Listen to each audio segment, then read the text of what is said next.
안녕하세요. 비즈앤코리아 장행닷컴 행정사 사무소의 정만익 행정사입니다. 최근에 좀 이슈가 되고 있는 것 중에서 저도 강의를 여러 번 했었는데 왜 이렇게 매번 다를까? 라는 생각을 가지고 있는 비자군이 있어요. 그 비자가 바로 F299 비자인데, 오늘은 F299 비자 관련해서 사업성 여부, 사업을 할 수 있느냐, 만약에 사업을 하게 된다면 어떤 거를 주의해야 되나, 그 부분들에 대해서 제가 오늘 말씀을 좀 드리려고 합니다. 이제 가장 중요한 건 뭐냐? F299 비자로 사업을 할 수 있다. 최종적으로 제가 관할 출입국에 답변을 받았고요. 이전에 제가 올렸던 허가에 대한 부분들은 하지 않아도 된다. 신고 의무도 없다. 이렇게 답변을 받았습니다. 그래서 여러분들이 F299 비자를 가지고 있는 경우에 여러분들이 원하는 사업 영역이 있다. 그러시면 사업을 할 수 있다. 이렇게 답변을 드리고 싶습니다. 그리고 가장 중요한 건 조금 전에 제가 말씀드린 것처럼 F299로 비자로 사업을 하기 위해서는 정말 중요한 몇 가지를 알고 계셔야 됩니다. 첫 번째는 F299으로 비자를 변경하기 전에 만약에 E2 비자였다. E2 원어민 강사였다. 이런 경우에는 학원이나 그런 곳에서 영어를 계속 가르쳐야 되고, 또 F299 비자 변경하기 전에 F26 비자였다. 그런 경우에는 제조업에서 근무를 하고 있는 경우에는 제조업에서 반드시 풀타임으로 근무를 해야 됩니다. 풀타임으로 근무를 하지 않으면 F299 자체로 사업할 수 있는 자격 자체가 생기지를 않습니다. 별도 허가를 받아야 되는데 그 경우는 문제가 좀 있고요. 그래서 첫 번째로 제조업이면 제조업, 학원이면 학원, 그리고 내가 다니고 있는 회사면 회사에서 풀타임으로 첫 번째 근무할 것. 풀타임이라는 거는 월요일부터 금요일까지 하루에 8시간 정도, 이렇게 생각하시면 될 것 같고, 두 번째 중요한 요소는 무엇이냐? 두 번째로 중요한 요소는 F299 비자를 변경하기 전에 그 업무를 지금 계속 하고 계시잖아요. 그 업무가 메인이어야 되고 사업은 부차적인 업무여야 된다. 예를 들자면 내가 제조업에서 일하고 있는데 하루에 4시간만 일하고 나머지 시간을 사업한다. 그러면 앞뒤가 바뀐 거예요. 자, F299을 유지하는 조건은 이전에 내가 제조업이었으면 제조업에서 근무하는 조건을 맞춰야 되잖아요. 그렇기 때문에 사업할 수 있는 자격이 생기는 거기 때문에 일하는 분야가 반드시 풀타임으로 하면서 그 일이 메인이어야 합니다. 그 메인이란 얘기는 이런 거예요. 내가 편의점을 하고 싶다. 편의점 오픈할 수 있어요. 돈을 투자해서 편의점을 했습니다. 그러면 편의점은 누가 관리를 할 것이냐 라는 문제죠.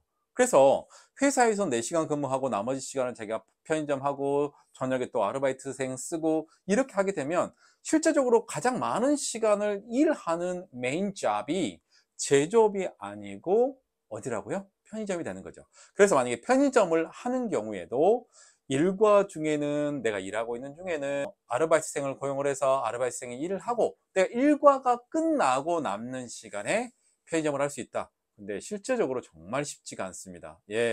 재고도 봐야 되고 재고 관리도 해야 되고 또 매상도 전표 관리도 다 해야 되고 쉽지가 않아요. 그런 부분들을 명확하게 알았으면 좋겠습니다. 그 두 가지가 가장 메인이에요. 그러니까 첫 번째로 풀타임으로 제조업이면 제조업에서 계속 근무하는 조건으로 사업자를 내서 그 다음에 본인이 제조업에서 하는 일이 메인이 돼야 되고 사업은 시간이 남은 상황에서 뭐 일과 끝나고 나서나 토요일이나 일요일 날 또는 뭐 빨간 날, 뭐 6월 6일 현충일도 있지만 그런 날에 조금 더 포커싱을 맞춰서 본인 사업을 할 수 있다는 얘기죠. 만약에 식당을 하는 경우에는 쉽지 않습니다. 오늘도 얘기가 와서 제가 상담을 해 줬지만 식당 임대차 계약을 해야 되죠. 안에 시설 바꿔야죠. 요리사 뽑아야죠. 그 다음에 카운터 일 보는 사람 뽑아야죠. 그 다음에 서빙하는 사람 뽑아야 되죠. 이건 답이 안 나와요. 그러니까 사장이 지금 앉아서 일해도 정말 쉽지도 않은데 내가 하루에 풀타임으로 근무를 하면서 식당을 하겠다. 거의 어렵습니다. 그렇기 때문에 사업할 수 있는 영역들이 여러분들이 잘할 수 있는 영역들을 생각을 해 보셔야 돼요. 일과가 끝나고 나서 내가 충분히 할 수 있는 부분이 있는 경우에 한해서 여러분들의 사업을 생각해 보시고, 만약에 사업이 아이디어가 있으시다 그러시면 F299로 엑스트라 워킹을 할 수 있잖아요. 근무 시간 끝나고 나서. 그래서 뭔가를 배우고 그 다음에 조금 더 영역을 확장한 다음에, 아, 지금은 내가 사업을 할 수 있는 어떤 능력이 생겼다. 또 물건을 어디서 가져오고 그 다음에 수출은 어디서 하고 대금 결제는 어떻게 하고, 이런 모든 것들이 어느 정도 세팅이 된 다음에 여러분들이 사업을 하면 좋겠다, 그리고 추천을 그런 방향으로 하실 것을 추천해 드립니다. 본인이 직접 일을 할 수가 없는 상황이기 때문에 주간에는 또는 야간에는, 그렇기 때문에 여러분들 시간 관리를 정말 잘 해야 되고, 정말 중요한 거는 여러분들 사업을 하실 때 메인이 바뀌면 안 돼요. 네. 그래서 풀타임으로 제조업 또는 학원 또는 지금의 E7-1이면 다른 일을 하는 그 일이 풀타임으로 근무하는 게가 가장 중요하다.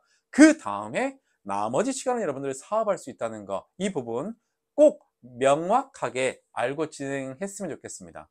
야, 이게 갈수록 정말 어려워져요. 정말 이걸 제가 거짓말 안 하고 한 20번 이상을 확인했던 것 같아요.